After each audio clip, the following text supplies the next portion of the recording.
Plusieurs partis politiques et des membres du CEP ont entamé une série de rencontres pour finaliser les questions électorales.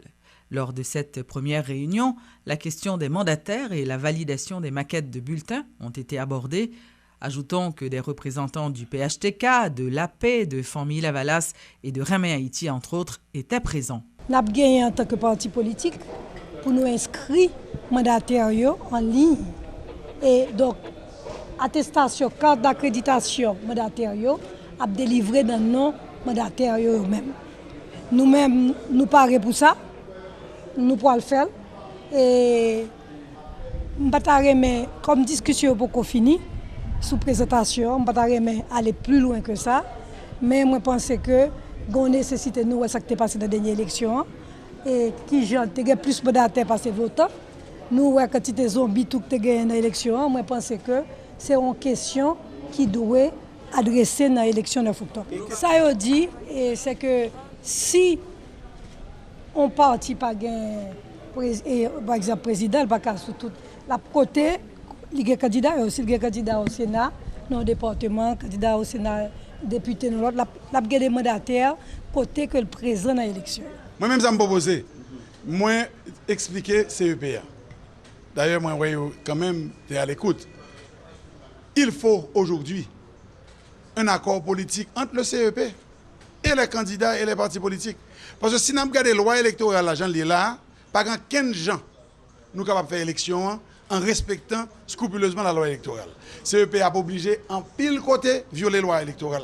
Nous ne sommes pas capables de faire élection pour violer la loi comme ça. Donc, il faut qu'on ait un accord politique entre CEPA, partis politiques et accord sur plusieurs bagages, par exemple, liste électorale. Ou sur une élection qui peut finir. D'après l'article 32, ou pas qu'à ouvrir les liste électorale. Et en même temps, ou il y a un président qui n'a pas de droit ajouter dans le mandat CEPA, vu que le mandat CEPA a consigné dans la loi, le président peut arrêter d'ajouter dans le mandat CEPA. Donc, quand c'était l'autre question, et pour faire une liste électorale, 90 jours avant, est-ce que vous avez fait? Donc, autant de questions qui demandaient gagner un aménagement d'un rapport beaucoup plus serré entre CEPA, partis politiques et candidats, pour nous capables de jouer une meilleure articulation pour que nous ne pas violer la loi, et même si nous décidons de passer à côté de la loi, mais c'est de consensus que tout le monde fait. Aucune date n'est prévue pour la reprise de la séance en Assemblée nationale, mise en continuation mardi soir. La poursuite de cette séance apparaît problématique. Le sénateur Ronald Lareche a affirmé qu'à aucun moment il n'a été question de partage du pouvoir lors des négociations avec le bloc pro-Privert au Parlement. Il reconnaît toutefois qu'un remaniement ministériel était réclamé avant d'envisager une prolongation du mandat du président provisoire. Le président AI du Sénat dit encore que les fêtes patronales seraient la cause de l'indisponibilité de certains élus. Pour sa part, le sénateur du Sud-Est, Edwin Zeni, dit avoir quitté la séance mardi parce qu'il estimait les débats engagés stériles. Edwin Zeni nie lui aussi la rumeur concernant le partage du pouvoir. Intervenant au journal du matin de Radio Métropole, le sénateur n'est pas rassuré car il dit être confronté au Parlement à des personnalités qui font un usage politique de la violence et ne sont pas disposées à discuter. Entre une mesure conservatoire et une peine additionnelle, il y a une différence. Se référant au dossier de saisie, scellé et séquestration pour laquelle certaines personnalités ont été impliquées cette semaine. C'est la lecture de maître Patrick Laurent qui explique que la justice ne peut procéder à la confiscation d'un bien que si ce dernier est le produit de crimes, de trafic illicite de stupéfiants ou de blanchiment d'argent. Maître Laurent a fait savoir qu'il est nécessaire que la justice localise et identifie avec exactitude le bien en question. C'est pas comme ça l'État qui a pris un bien. Le juge l'a condamné X pour blanchiment d'argent et qu'il identifiait tout bien qui était l'objet du produit de crime et puis il a confisqué de ça. Confiscation sous forme d'expropriation sans contrepartie. Ça veut dire l'État prend bien. Vraiment gros point hier. Non, nous pas dit gros point. Il y a un jugement qui ordonnait confiscation bien que le drogue m'a fait, le blanchiment d'argent ou bien le kidnapping que m'a fait, et puis comme ça produit, ça m'acheter m'acheter machine, c'est bien ça yo capable confisquer. Et si qu'on est là, même si on t'a condamné pour blanchiment d'argent, ou bien même si on t'a condamné pour trafic illicite de stupéfiants, si bien m'te gagné, c'est parce que de faire comme ça de façon légale pour m'acheter bien ça, c'est pas parce que me condamné pour trafic illicite de stupéfiants qui fait que tout bien me gagné l'État de juge a ordonné confiscation. Si je prouve oui ou condamné pour confiscation, mais téléphone ça, moi été gagné parce que je travaille à comme travail légalement m'acheter. Donc ce qui veut dire bien pour qui ont confisqué, faut que c'est le produit du crime pour être condamné. Donc confiscation lui-même faut gagner un jugement qui condamne plus sur en matière pénale qui condamne et une condamnation additionnelle. Le ministre de l'Intérieur, François Annick Joseph, a annoncé que la production de passeports au service de l'immigration a été augmentée. Elle est passée de 800 à 1700 quotidiennement. Ce nouveau changement devra améliorer le processus d'émission de passeports. Il invite donc les requérants à ne plus utiliser les services des racketteurs.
Les examens du baccalauréat unique ont pris fin ce jeudi 30 juin. Plus de 200 000 jeunes y ont pris part. Faut dire que quelques incidents ont été signalés dans plusieurs centres d'examen. Si dans certains centres d'examen, comme ceux du lycée Toussaint-Louverture ou du lycée Fritz-Pierre-Louis, tout s'est bien passé durant les 4 jours d'examen du baccalauréat, hormis quelques irrégularités, au lycée des jeunes filles, par contre, à la fin du dernier examen, alors que tous les candidats sortaient, un élève a frappé un surveillant avec une bouteille, blessant également une jeune fille qui était présente au visage. Hier, il était vraiment, comment je peux dire, agressif. Depuis hier, il donnait des problèmes. Les filles il courait. Bien avant que ce jeune homme ait commis cet acte, il avait menacé de mort ce surveillant sous prétexte que celui-ci lui avait pris sa feuille d'examen parce qu'il trichait pendant l'épreuve. Le superviseur du centre déplore un tel acte. Il y a un pile l'école, un pile directeur d'école qui ne prend pas responsabilité. Depuis mon nom vini, il dit moi candidat, moi voulais aller dans le fil, pas besoin qu'on niveau mon nom, niveau il. C'est ça nous même n'a subi dans l'éducation. D'autre part, les 574 élèves qui n'avaient pas pu obtenir leur fiche d'examen ont quand même pu composer au lycée Firmin, qui est un centre spécial, a expliqué le coordonnateur du Bunex, Loé Emmanuel Rosemont.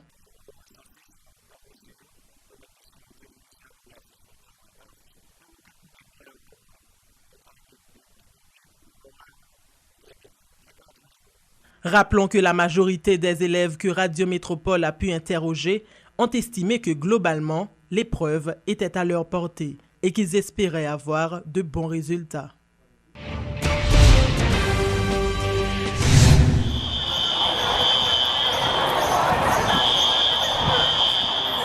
De concert avec des partenaires dont la Direction de la protection civile et la Croix-Rouge haïtienne, la Banque centrale a organisé ce jeudi une séance de simulation d'évacuation en cas de catastrophe au profit des employés.